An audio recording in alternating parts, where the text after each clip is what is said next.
Saya bukan keluarga Peggy Setiawan, saya bukan teman atau kerabat Peggy Setiawan, tetapi entah si Peggy ini punya amalan apa sehingga dia bisa menggerakkan nurani setiap insan untuk sama-sama mencari keadilan atas nama sila kelima, keadilan sosial bagi seluruh rakyat Indonesia, bukan keadilan sosial bagi mereka yang punya kuasa. Buat Bang Peggy, lo keren ya, lo keren banget sumpah. Gue nangis setiap ngeliat berita lo bang. Lo keren, asli keren. Lo jadi panutan gue asli.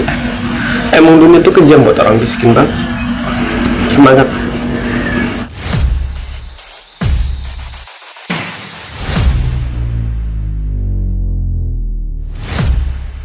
Ya, bahwa ini Peggy Setiawan ini tidak salah tangkap. Bukan salah tangkap, Pak. Tapi sengaja ditangkap untuk membayar hutang penyidik terhadap negara. Untuk membayar hutang karena ini sudah menjadi viral. Jadi bukan salah tangkap, memang sengaja ditangkap. Karena dianggap Peggy Setiawan ini tidak punya kemampuan untuk melawan. Ternyata berbalik, Pak. Orang banyak simpati, banyak orang prihatin sehingga dia memberikan atensi terhadap Peggy Setiawan. Ini yang tidak pernah diprediksi oleh Polri sebelumnya. Bayangkan, Pak, kalau foto itu sudah disita atau sudah di tangan penyidik sejak tahun 2016, mengapa foto DPO itu tidak ditampilkan supaya orang bisa membantu mencari? Yang pertama. Mengapa dia tidak dipanggil sebagai saksi dan sebagai tersangka di 2016? Kalau memang si Peggy Setiawan ini salah ya, dan sudah ditetapkan menjadi DPO sejak 2016 yang kasus pembunuhan si Vina, kenapa baru dicari setelah 8 tahun? Kenapa baru ditangkap setelah 8 tahun? Sedangkan katanya bukti-buktinya itu sudah ada sejak 8 tahun yang lalu. Katanya si Peggy Setiawan ini mengganti identitasnya. Identitas mana yang dia ganti? Kenapa keterangan-keterangan yang sudah ada tidak menggamblangkan dan tidak menjelaskan dan tidak menyertai bukti secara nyata? Biar apa? Biar netizen Indonesia itu tidak bertanya-tanya gitu loh. Identitas mana yang diganti? Itu kalau ngomong identitas diganti itu meliputi KTP, KK, dan ibarat kata akte kelahiran seperti itu. Logikanya kalau KTP diganti nama, ibarat kata namanya tidak cocok sama kakaknya, itu wajar, langsung ke Dukcapil bisa. Terus kalau identitasnya semua diganti, namanya semua diganti, terus tanggal lahirnya ibarat kata seperti itu ya, itu kan harus melalui desa dulu, ibarat kata kan seperti itu. Dan menjelaskan alasan kenapa kok mau ganti nama, kenapa kok mau ganti ibarat kata identitasnya diganti semua. Nah itu kan seharusnya ada penjelasannya. Kenapa ini nggak ada penjelasan sama sekali gitu loh. Ini kan kasus sudah ter-up se-Indonesia. Jadi ya wajar-wajar saja kalau netizen ini bertanya-tanya seperti itu. Nggak masuk akal juga sih ya. Jelas ya, di sini komentar dari salah satu warganet tentang kelanjutan kasus Vina Cirebon. Di sini warganet terlihat sangat berpihak kepada Peggy Setiawan alias Peggy Kuli Bangunan yang diklaim salah tangkap. Tapi di sini warganet tersebut menyebut Peggy Setiawan bukan salah tangkap, tapi sengaja ditangkap untuk membayar hutang penyidik terhadap negara karena sudah menjadi viral. Kata warganet tersebut, dikarenakan oknum dari penegak hukum ini tahu Peggy Setiawan yang hanya seorang kuli bangunan tidak punya kemampuan untuk melawan. Warganet itu lalu menyebut ke seluruh rakyat, dari tahun 2016 polisi sudah menyimpan foto DPO. Kenapa tidak pernah ditampilkan sampai sekarang? Itu jadi misteri dan pertanyaan dan kejanggalan seluruh rakyat Indonesia. Jadi bagaimana nih pendapat kalian guys? Kejati mengembalikan berkas Peggy Setiawan, menurut pendapat saya, itu bukan memperkuat Peggy Setiawan, tapi malah kebalik. Itu melemahkan Peggy Setiawan. Kenapa? Kalau berkas yang dikejati dikembalikan karena ditolak, mungkin saya akan mengatakan Peggy Setiawan kuat dan menang di pra-peradilan. Tapi kan ini dikembalikan untuk dilengkapi. Beda loh kalimatnya. Dikembalikan karena belum lengkap sehingga harus dilengkapi. Kalau dikembalikan karena tidak layak atau ditolak, baru saya akan mengatakan Peggy Setiawan menang di pra-peradilan. Ada yang lucu dari kasus Vina ini. Lihat foto ini, mirip anak bupati kan. Yang lucunya adalah anak bupati ini klarifikasi kalau ternyata bukan dia. Memang benar bukan dia, cuman mirip. Netizen itu curiga karena sebelahnya ini namanya Peggy Setiawan, ini mirip anak bupati. Gak bisa nyalain netizen juga sebenarnya, karena netizen itu buktinya sekuat itu. Sebenarnya salah polisi sih ini. Seharusnya polisi itu kerja. Bapaknya Eki keluarlah.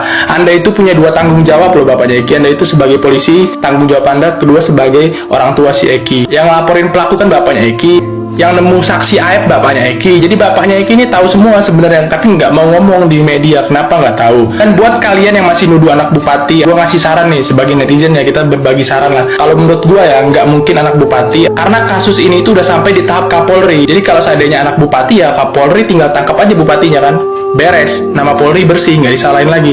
Tinggal potong buntut udah. Tapi yang bahaya adalah ketika semua aktornya adalah kepolisian. Nah, itu bahaya tuh. Tentu rakyat semakin nggak percaya dengan polisi dan itu berbahaya sekali buat negara. Dan menurut kalian gimana? Jangan lupa kawal terus guys, karena ini bakal jadi sejarah tersendiri buat kita semua. Dan di sini ada juga salah satu dari warganet yang turut mengomentari kasusnya Vina Cirebon. Kenapa Kejati mengambil berkas Peggy Setiawan atau mengembalikan? Karena menurut warganet tersebut, itu bukan memperkuat Peggy Setiawan, melainkan tambah melemahkan Peggy Setiawan.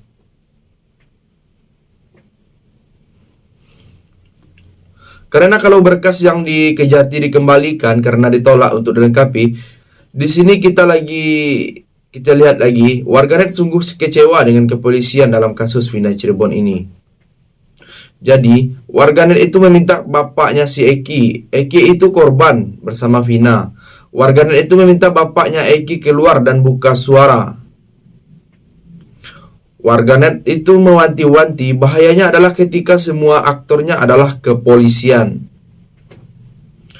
Tentu, rakyat semakin tidak percaya dengan polisi dan itu berbahaya sekali buat negara. Jangan lupa kawal terus guys. Bagaimana pendapat kalian? Tulis komentar di bawah. Saya terlalu banyak mendapatkan laporan.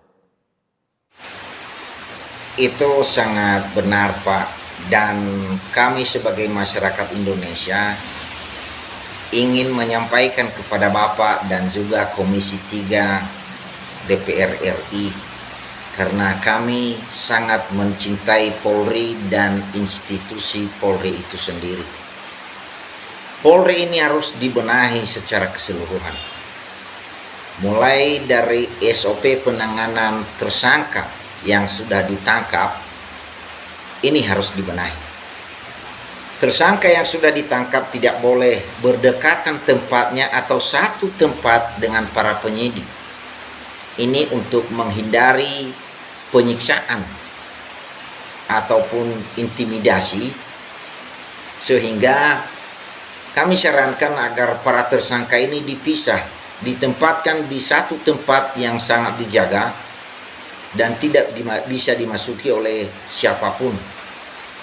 Kemarin-kemarin kita bersama-sama lihat di kasus Vina Cirebon, para tersangka itu sudah babak belur duluan baru di BAP, sehingga keterangan-keterangan yang muncul saat BAP itu sangat diragukan kebenarannya, karena para tersangka itu hanya memberikan keterangan karena sudah tidak kuat menahan siksaan.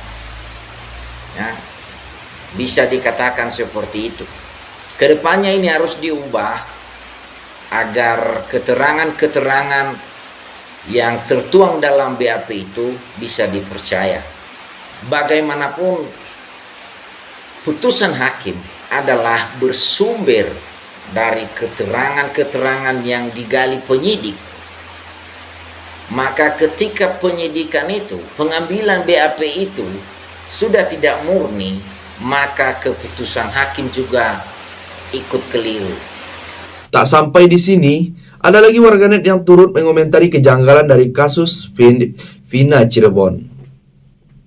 Warganet tersebut ingin menyampaikan kepada Presiden Indonesia. Warga tersebut dengan gamblang meminta kepolisian harus dibenahi secara keseluruhan.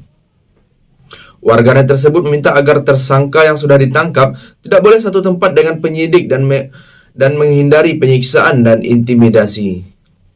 Yang ditakutkan warganet itu adalah kalau para tersangka itu hanya memberikan keterangan karena sudah tidak kuat menahan siksaan.